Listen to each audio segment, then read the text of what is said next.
প্রথম সামুয়েল গ্রন্থ থেকে পাঠ ৯ এবং ১০ অধ্যায়।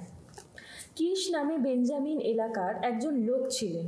তিনি ছিলেন আবিয়েলের পুত্র, আবিয়েল নিজে শেরোরের পুত্র, শেরোর বেকোরাতের পুত্র, আর বেকোরাত আফিয়ার পুত্র। বেঞ্জামিন গোষ্ঠীর সেই মানুষটি ছিলেন একজন অবস্থাপন্ন লোক। শৌল নামে তার এক পুত্র ছিলেন, সুদর্শন এক যুবক। ইসরায়েলীয়দের মধ্যে সেই সময় শৌলের চেয়ে সুদর্শন কেউই ছিল না। কাঁধে মাথায় তিনি অন্য সকলের চেয়ে লম্বা ছিলেন। একদিন শৌলের পিতা কিসের গাদিগুলো হারিয়ে গেল। কিস তখন তার পুত্র শৌলকে বললেন, একজন চাকরকে সঙ্গে নিয়ে তুমি এক্ষুনি গাদিগুলোর খোঁজে বেরিয়ে পড়ো। একজন চাকরকে সঙ্গে নিয়ে শৌল এফ্রাইমের পার্বত্য অঞ্চলে সর্বত্র ঘুরলেন, তারপর সালিশা অঞ্চলে সর্বত্র ঘুরলেন, কিন্তু কোথাও গাদিগুলোর কোনো খোঁজ পাওয়া গেল না। তারা এবার শায়ালিম অঞ্চলে সর্বত্র ঘুরলেন, সেখানেও গাদিগুলো নেই। তারা তখন বেঞ্জামিন অঞ্চলের সর্বত্র ঘুরলেন, এখানেও গাদিগুলোর কোনো খোঁজ পাওয়া গেল না। এরপর তারা যখন সুপ অঞ্চলে এসে পৌঁছলেন, শৌল তখন সঙ্গী চাকরটিকে বললেন, চলো এবার আমরা বরং ফিরেই যাই, নইলে গাদিগুলোর ভাবনা ছেড়ে দিয়ে বাবা তো আমাদের জন্য উদ্বিগ্ন হয়ে পড়বে। কিন্তু চাকরটি উত্তর দিল, শুনুন, ওই নগরে ঈশ্বরের আপন এক মানুষ থাকে। তিনি খুবই নামী মানুষ, তিনি যা কিছু বলেন সবই সত্য হয়। চলুন আমরা বরং তার কাছে যাই, হয়তো তিনি আমাদের বলে দেবেন কোন দিকে আমাদের যাওয়া উচিত। শৌল তখন তার চাকরকে বললেন, বেশ তো, আমরা না হয় ওখানে যাব, কিন্তু ওর জন্যে কি নিয়ে যাব আমরা? আমাদের থলির সব খাবার তো ফুরিয়ে গেছে, আর ঈশ্বরের ওই মানুষটিকে উপহার দেবার মতো আমাদের তো কিছুই নেই। কিছু আছে কি? উত্তরে চাকরটি এবার শৌলকে বলল, আমার কাছে কিন্তু সিকি শেকেল রূপো আছে। ঈশ্বরের ওই মানুষটিকে আমি না হয় তাই দেব, আর তিনি নিশ্চয়ই বলে দেবেন কোন দিকে আমাদের যেতে হবে। শৌল তখন তার চাকরকে বললেন, ভালো কথা, চলো ওখানে যাওয়া যাক। তারা তখন সেই নগরে গেলেন যেখানে থাকতেন ঈশ্বরের আপন মানুষটি। তারা যখন নগরে যাওয়ার উতরাই পথ ধরে উপরে উঠছিলেন, এমন সময় কয়েকজন তরুণীর সঙ্গে তাদের দেখা হলো। তারা জল তুলে আনবার জন্য শহরের বাইরে আসছিল। তারা জিজ্ঞেস করলেন, দৈবদ্রষ্টা যিনি, তিনি কি এখন শহরে আছেন? পুরাকালে ইসরায়েলের কেউ যখন কোনো ব্যাপারে ঈশ্বর কি বলেন তা জানতে চাইতো, তখন সে বলতো, চলো আমরা দৈবদ্রষ্টার কাছে যাই। আসলে যাকে আজ প্রবক্তা বলা হয়, পুরাকালে তাকে বলা হতো দৈবদ্রষ্টা। তরুণীরা উত্তর দিল, হ্যাঁ আছেন, একটু এগিয়ে যান, ওখানে আছেন তিনি। তাড়াতাড়ি যান, কিন্তু তিনি এইমাত্র শহরে এসেছেন। আজ তো পাহাড়ের পুণ্যালয়ে একটি সার্বজনীন যজ্ঞ অনুষ্ঠিত হবে। শহরে ঢুকলেই তিনি যজ্ঞ ভোজের জন্যে পুণ্যালয়ে উঠে যাওয়ার আগেই আপনারা তাকে পেয়ে যাবেন। যতক্ষণ না তিনি পুণ্যালয়ে আসেন ততক্ষণ লোকেরা কিন্তু মুখে দেবে না। তিনি যজ্ঞের অনুষ্ঠানে আশীর্বচন উচ্চারণ করলে তবেই অতিথিরা খেতে শুরু করবে। তাই আপনারা এখন ওপরে উঠে যান, তাকে এক্ষুনি পেয়ে যাবেন। কাজেই তারা তখন শহরে উঠলেন। তারা যখন শহরে ঢুকছিলেন, সেই সময় দেখা গেল সামুয়েল তাদের দিকে এগিয়ে আসছেন।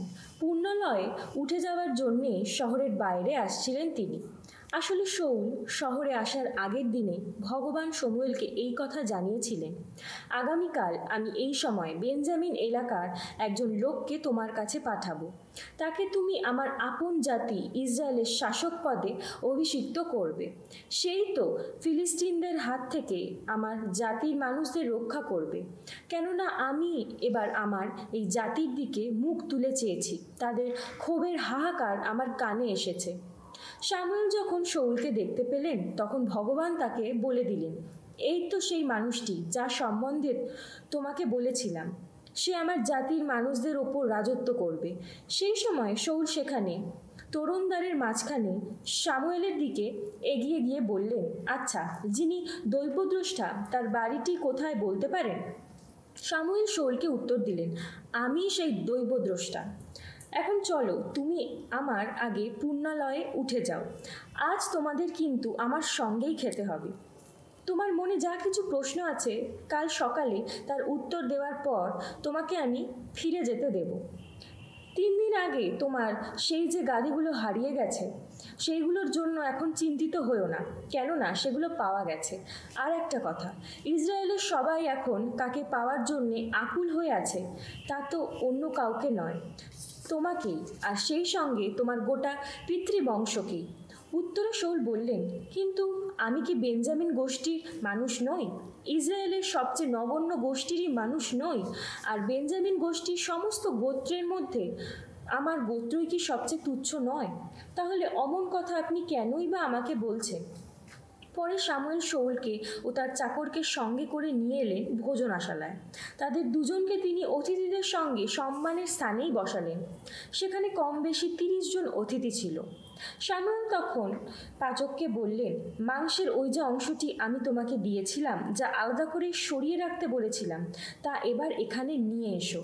পাচক তখন জাঙের মাংস ও তার উপর যা কিছু সাজিয়ে রাখা ছিল তা সবই তুলে এনে শাউলের পাতে পরিবেশন করল।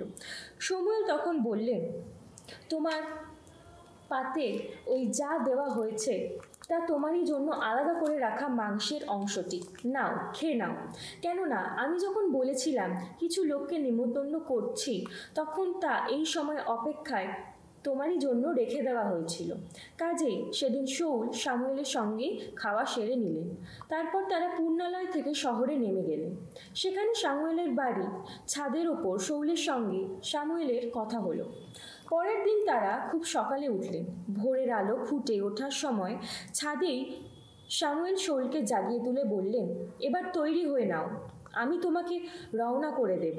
শাউল তৈরি হয়ে নেওয়ার পর তারা দুজনে, অর্থাৎ শামুয়েল ও শাউল, বাইরে বেরিয়ে পড়লেন। নেমে যেতে যেতে তারা যখন শহরের শেষ প্রান্তেই এসে পৌঁছেছেন, তখন শামুয়েল শাউলকে বললেন, চাকরটিকে এবার একটু এগিয়ে যেতে বলো। চাকরটি তখন সেই মতো এগিয়েই চলল। কিন্তু তুমি নিজে কিছুক্ষণ এখানে দাঁড়াও, ঈশ্বর যা বলেছেন তা আমি তোমাকে জানাতে চাই। শামুয়েল তখন তার তেলের শিশি হাতে নিয়ে শাউলের মাথার উপর খানিকটা তেল ঢেলে দিলেন। তারপর তিনি শাউলকে চুম্বন করে বললেন, ভগবান নিজেই এখন তার আপন জনগণের শাসক পদে তোমাকে অভিষিক্ত করলেন। শোনো, কিছুক্ষণের মধ্যে আমাকে ছেড়ে চলে যাওয়ার পর বেঞ্জামিন এলাকায় সেলসাহে রাখেলের সমাধির কাছে দুজন লোকের সঙ্গে তোমার দেখা হবে। তারা তোমাকে বলবে, আপনি যে গাদিগুলোর খোঁজে বেরিয়ে পড়েছিলেন সেগুলো পাওয়া গেছে। আপনার বাবা কিন্তু এখন ওই গাদিগুলোর কথা ভুলে গিয়ে বরং আপনারই জন্যে উদ্বিগ্ন হয়ে পড়েছেন। তিনি তো বলছেন, আমার ছেলেটাকে খুঁজে পাওয়ার ব্যাপারে কি ব্যবস্থা নেওয়া যায় এখন। সেখানে থেকে আরও এগিয়ে গিয়ে তাবরের ওক গাছটির কাছেই এসে পৌঁছে সেখানে এমন 3 জন লোকের সঙ্গে তোমার দেখা হবে যারা তীর্থযাত্রী হিসাবে বেথেলে ভগবানের কাছে যাচ্ছে। দেখতে পাবে তাদের একজনের সঙ্গে রয়েছে 3টি ছাগলছানা, আর একজনের সঙ্গে রয়েছে 3খানা রুটি, আর তৃতীয় জনের সঙ্গে রয়েছে সুরায় ভরা একটি চামড়ার পাত্র। তারা তোমাকে প্রীতি সম্ভাষণ জানাবে এবং তোমাকে 2খানা রুটি দিতে চাইবে। তুমি অবশ্যই তা গ্রহণ করবে। এরপর তোমাকে যেতে হবে ঈশ্বরের পাহাড়টিতে, যেখানে বাস করে ফিলিস্তিনদের স্থানীয় কর্তা ব্যক্তিরা। সেখানে শহরে ঢোকার সময় তোমার দেখা হবে একদল প্রবক্তারই সঙ্গে। দেখতে পাবে তারা পাহাড়ের পূর্ণালয় থেকে নেমে আসছে। তাদের আগে আগে আসছে যত বীণা, খঞ্জনি, বাঁশি ও সেতার বাদকের দল। তারা সবাই ভাবাবিষ্ট হয়ে নানা কথা বলছে। সেই সময় ভগবানের আত্মিক প্রেরণা বিপুল শক্তিতে তোমার উপর নেমে আসবে। তাদের মতো তুমিও তখন ভাবাবিষ্ট হয়ে নানা কথা বলবে। তুমি যেন হয়ে উঠবে অন্য মানুষ। নিদর্শন সূচক ওই সব ঘটনা ঘটবার পর তুমি যখন যা কিছু করার সুযোগ পাবে তাই করো, কেননা ঈশ্বর তোমার সঙ্গে সঙ্গেই আছেন। তারপর তোমাকে আমার আগে গিলগালে নেমে যেতে হবে, আর আমি নিজে তখন তোমার কাছে নেমে গিয়ে কিছু কিছু পশু আহুতি দেব এবং মিলনযজ্ঞের নৈবেদ্য হিসাবে কিছু কিছু পশু বলি দেব। আমি তোমার কাছে না আসা পর্যন্ত 7 দিন ধরে তোমাকে অপেক্ষা করতে হবে। তোমার কি কি করার কথা আমি সেই সময় তোমাকে তা জানিয়ে দেব। সামুয়েলকে ছেড়ে চলে যাবেন বলে শাউল যখন ঘুরে দাঁড়ালেন, তখন ঈশ্বর তার মধ্যে যেন নতুন অন্তর জাগিয়ে তুললেন। তারপর সেই একই দিনে ঘটল নিদর্শন সূচক ওইসব ঘটনা। পরে তিনি ও তার চাকর যখন সেই পাহাড়টিতে এসে পৌঁছলেন, তখন দেখা গেল একদল প্রবক্তা তার দিকে এগিয়ে আসছে। সেই সময় ঈশ্বরের আত্মিক প্রেরণা বিপুল শক্তিতে তার উপর নেমে এলো এবং তিনি তাদের দলের মাঝখানে ভাবাবিষ্ট হয়ে নানা কথা বলতে লাগলেন। যারা তাকে বহুদিন ধরে জানতো, তারা সবাই যখন দেখতে পেল কেমনভাবে তিনি ওই প্রবক্তাদের মধ্যে ভাবাবিষ্ট হয়ে নানা কথা বলছেন, তখন তারা নিজেদের মধ্যে বলাবলি করতে লাগলো, কিসের ওই ছেলেটার কি দশা ঘটল? তাহলে শেষ পর্যন্ত শাউল নিজেও কি ওই প্রবক্তাদের একজন হয়ে উঠল নাকি? উপস্থিত লোকদের একজন কিন্তু এই মন্তব্য করে বসল, আরে কোনো বাপের বেটা ওরা। সেই থেকেই প্রবাদ সৃষ্টি হলো, শেষ পর্যন্ত শাউল নিজেও কি প্রবক্তাদের একজন হয়ে উঠল নাকি? শাউলের ওই ভাবাবেশ যখন কেটে গেল, তখন তিনি পাহাড়ের পূর্ণালয়ে গিয়ে প্রবেশ করলেন। পরে শাউলের জ্যাঠামশাই তাকে ও তার চাকরকে জিজ্ঞাসা করলেন, তোমরা কোথায় গিয়েছিলে? শাউল উত্তর দিলেন, আমরা তো গাদিগুলোকে খুঁজতে গিয়েছিলাম। কোথাও কোনো খোঁজ না পেয়ে আমরা শেষে সামুয়েলের কাছে গিয়েছিলাম। শাউলের জ্যাঠামশাই তখন জিজ্ঞাসা করলেন, বলো তো সামুয়েল তোমাদের কি বলেছেন? শাউল তাকে উত্তর দিলেন, তিনি তো জানালেন গাদিগুলোকে খুঁজে পাওয়া গেছে। শাউলের রাজা হওয়ার ব্যাপারে সামুয়েল যা বলেছেন, শাউল কিন্তু সেই বিষয়ে জ্যাঠামশাইকে কিছুই বললেন না। এক সময় সামুয়েল ইসরায়েলের সকলকে মিশপায় ভগবানের কাছে ডেকে আনালেন। তিনি তাদের বললেন, ইসরায়েলের আপন ঈশ্বর ভগবান এই কথা বলেছেন, আমি তো মিশরের বাইরে ইসরায়েলের মানুষদের নিয়ে এসেছি। আমি মিশরীয়দের হাত থেকে এবং তোমাদের নিপীড়ক যত রাজার হাত থেকে তোমাদের উদ্ধার করেছি। আর তোমরা কি না আজ তোমাদের ঈশ্বরকে, যিনি যত দুঃখ দুর্দশার হাত থেকে তোমাদের রক্ষা করেছেন, তাকেই অগ্রাহ্য করছো? তোমরা তো বলছো, না আমরা চাই আপনি আমাদের ওপর একজন রাজাকে অধিষ্ঠিত করুন। তাই এখন তোমরা নিজেদের গোষ্ঠী ও গোত্র অনুসারে দল বেঁধে ভগবানের সামনে দাঁড়াও। সামুয়েল এবার একের পর এক ইসরায়েলের প্রতিটি গোষ্ঠীর মানুষদের এগিয়ে আসতে বললেন। গুলিবাট করে দেখা গেল বেঞ্জামিন গোষ্ঠীর নাম উঠেছে। সামুয়েল এবার একের পর এক বেঞ্জামিন গোষ্ঠীর প্রতিটি গোত্রের মানুষদের এগিয়ে আসতে বললেন।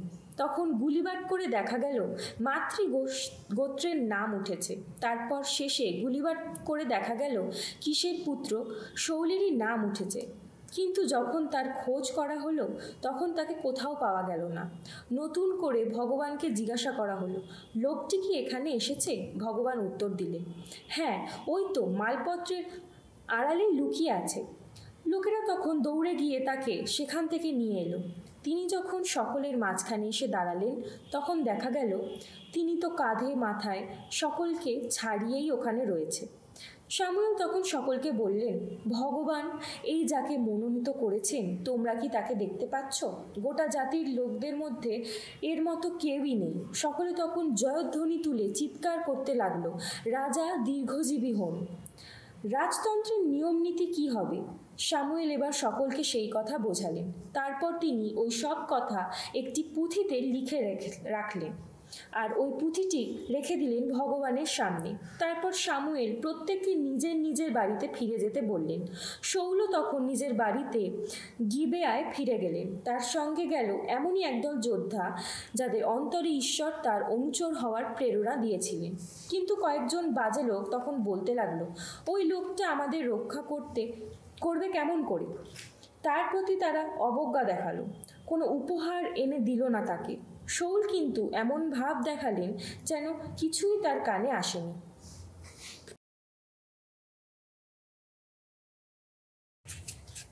শ্যাম সঙ্গীত 120।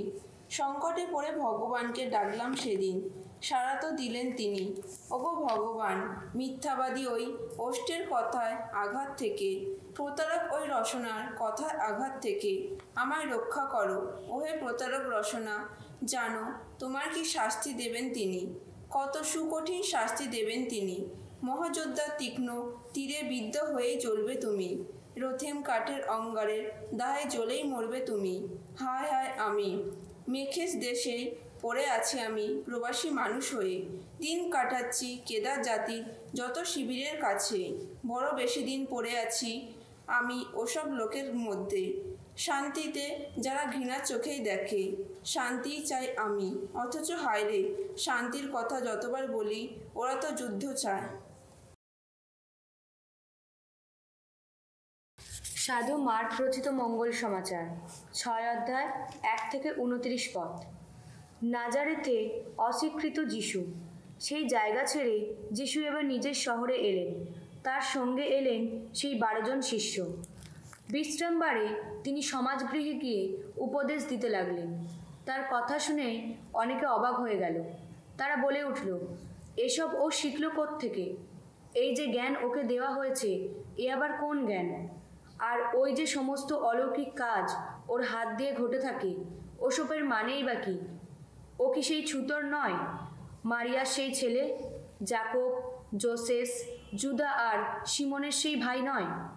ওর বোনেরাও কি এখানে আমাদের মধ্যেই নেই? তার প্রতি তারা কেমন যেন বিরূপ হয়ে উঠল। তখন যিশু তাদের বললেন, প্রবক্তা শুধু নিজের দেশে, নিজের আত্মীয় স্বজন ও পরিজনদের কাছেই অসম্মানিত হন। সেখানে তিনি কোনো অলৌকিক কাজ করতে পারলেন না। শুধু কয়েকজন রোগীর ওপর হাত রেখে তিনি তাদের সুস্থ করে তুললেন। তার প্রতি লোকেদের অবিশ্বাস দেখে তিনি আশ্চর্য হয়ে গেলেন। এরপরে যিশু আশেপাশের গ্রামে ঘুরে বেরিয়ে উপদেশ দিতে লাগলেন। একদিন তিনি তার সেই 12 জন শিষ্যকে কাছে ডাকলেন। তাদের তিনি দুজন দুজন করে তার দূত হিসেবে প্রেরণ করলেন। তাদের তিনি দিলেন অপবিত্র যত বিদেহী আত্মাকে বশীভূত করার ক্ষমতা। তিনি তাদের এই নির্দেশও দিলেন যে পথের জন্যে শুধু লাঠি ছাড়া তারা যেন আর অন্য কিছুই সঙ্গে না নিয়ে যান। রুটিও নয়, ঝুলিও নয়, এমনকি কোমরের কাপড়ে পয়সা কড়িও নয়। তাদের পায়ে থাকবে জুতো, তবে গায়ে একটার বেশি 2টো জামা থাকবে না। যিশু আরও বললেন, যে কোনো জায়গায় যদি তোমরা কোনো বাড়িতে আশ্রয় পাও, তাহলে ওই জায়গা না ছাড়া পর্যন্ত তোমরা সেই বাড়িতেই থাকবে। আর কোথাও যদি লোকে তোমাদের গ্রহণ করতে না চায় কিংবা তোমাদের কথা না শোনে, তবে সেখানে থেকে চলে যাওয়ার সময়ে তোমরা পায়ের ধুলো ঝেড়ে ফেলে তাদের কিন্তু সতর্ক করে দিয়ে যাবে। শিষ্যরা তখন রওনা হলেন এবং সকলকে মন পরিবর্তনের আহ্বান জানাতে লাগলেন। তারা অনেক অপদূত তাড়ালেন এবং অনেক রোগীকে তৈল লেপন করে সুস্থ করে তুললেন। যিশুর কথা রাজা হেরোদের কানে এসেছিল, কারণ যিশুর নাম তখন চারিদিকে ছড়িয়ে পড়েছিল।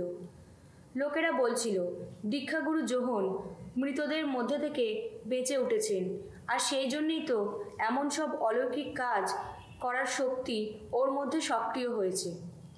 অন্যেরা বলেছিল উনি এলিও, অন্যেরা আবার বলছিল উনি একজন প্রবক্তা, সেই আগেকার প্রবক্তাদের কোনো একজনেরই মতো। কিন্তু এই সব কথা শুনে হেরোদ নিজে বললেন, উনি সেই যোহন, আমি যার শিরচ্ছেদ করেছি, তিনি নিশ্চয়ই বেঁচে উঠেছেন। ব্যাপারটা হলো এই হেরোদ একদিন লোক পাঠিয়ে যোহনকে গ্রেপ্তার করেছিলেন এবং তাকে শেকলে বেঁধে কারাগারে আটকেও রেখেছিলেন। আর তা তিনি করেছিলেন নিজের ভাই ফিলিপের স্ত্রী সেই হেরোদিয়ারই মুখ চেয়ে, যে হেরোদিয়াকে তিনি বিয়ে করেছিলেন। কেননা যোহন হেরোদকে বারবার বলেছিলেন, না, আপনার নিজের ভাইয়ের স্ত্রীকে ভোগ করার অধিকার আপনার নেই। তাই যোহনের ওপর হেরোদিয়ার একটা আক্রোশ ছিল। যোহনকে হত্যা করার ইচ্ছাও তার ছিল, কিন্তু তা করা তার পক্ষে সম্ভব হচ্ছিল না, কেননা হেরোদ যোহনকে সম্ভ্রম করতেন। তিনি তো ভালোভাবেই জানতেন যে যোহন একজন ধার্মিক পুণ্যাত্মা মানুষ, আর তাই তিনি নজর রাখতেন তার যেন কোনো বিপদ না হয়। একদিকে যোহনের কথা শোনার পর তিনি যে কী করবেন তা তিনি বুঝে উঠতে পারতেন না, অথচ যোহনের কথা শুনতে তার কিন্তু ভালোও লাগতো। এই সময় হেরোদিয়ার হাতে একটা সুযোগ এসে গেল। হেরোদ নিজের জন্মদিনে তার যত পদস্থ সভাসদ, যত সেনাপতি এবং গালিলিয়ার যত গণমান্য লোকদের জন্য একটি ভোজসভার আয়োজন করলেন। সেদিন ওই হেরোদিয়ার মেয়ে সবাই নাচ দেখাতে এলো। সে হেরোদ ও তার অতিথিদের এমন আনন্দ দিল যে রাজা তরুণীটিকে বললেন, তোমার যা ইচ্ছে আমার কাছে চাও, তোমাকে তাই দেব। শুধু তাই নয়, তিনি তার কাছে শপথও করলেন, তুমি যা কিছু চাইবে আমি তাই দেব, এমনকি আমার রাজ্যের অর্ধেকটাও দিতে রাজি আছি।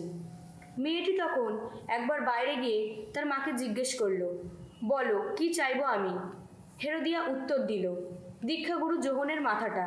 সে তক্ষুনি রাজার কাছে তাড়াতাড়ি ফিরে এসে আবেদন জানালো, আমার ইচ্ছা আপনি এক্ষুনি একটা থালায় করে আনিয়ে দীক্ষাগুরু যোহনের মাথাটা আমার হাতে তুলে দিন। রাজা খুবই ক্ষুব্ধ হলেন, কিন্তু তার ওই শপথের জন্যে আর উপস্থিত অতিথিদের কথা ভেবে তিনি তাকে না বলতে পারলেন না। তাই রাজা সঙ্গে সঙ্গে দেহরক্ষীদের একজনকে পাঠিয়ে দিলেন, তাকে আদেশ দিলেন সে যেন যোহনের মাথাটা নিয়ে আসে। সে তখন গিয়ে কারাগারেই যোহনের শিরচ্ছেদ করল। তারপর থালায় করে তার মাথা নিয়ে এসে সেই তরুণীর হাতে তা তুলে দিল, আর সেই তরুণীও আবার তার মায়ের হাতে তা তুলে দিল। তখন ওই খবর পেয়ে যোহনের শিষ্যরা এসে তার মৃতদেহটি নিয়ে গেলেন আর তা রেখে দিলেন একটি সমাধি মন্দিরে।